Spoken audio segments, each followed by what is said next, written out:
প্রিয় বন্ধুরা, আজ আমরা জানব ইয়াজুজ ও মাজুজের প্রাচীর সম্পর্কে ইসলামিক ধারণা। ইসলামের দৃষ্টিকোণ থেকে ইয়াজুজ ও মাজুজ সম্পর্কে কোরআনে সূরা কাহাফের 94 থেকে 98 এবং হাদিসে উল্লেখ রয়েছে। দুলকারনাইন নামে একজন ন্যায়পরায়ণ শাসক একদল জুলুমকারী জাতির বিরুদ্ধে একটি শক্তিশালী প্রাচীর তৈরি করেছিলেন, যা তাদের বিশ্ব থেকে আলাদা করে রেখেছিল।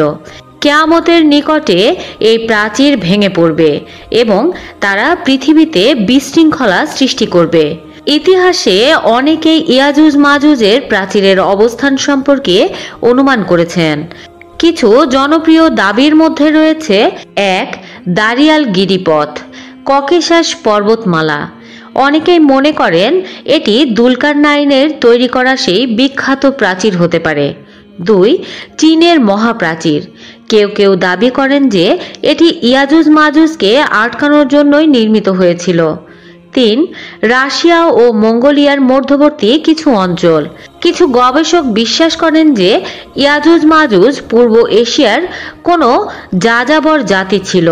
তবে ইসলামের দৃষ্টিকোণ থেকে ইয়াজুজ মাজুজের ঘটনা পরকালের একটি বড় নিদর্শন হিসেবে বিবেচিত হয়, যা কিয়ামতের আগে প্রকাশ পাবে।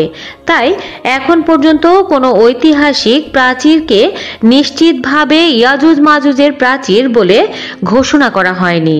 প্রিয় বন্ধুরা, এই সম্পর্কে আপনার কাছে যদি কোনো মতামত থেকে থাকে তাহলে অবশ্যই আমাদের কমেন্ট বক্সে জানাবেন। ভিডিওটি ভালো লেগে থাকলে অবশ্যই একটি লাইক ও আপনার একটি মূল্যবান কমেন্টের মাধ্যমে আমাদের সাথেই থাকবেন।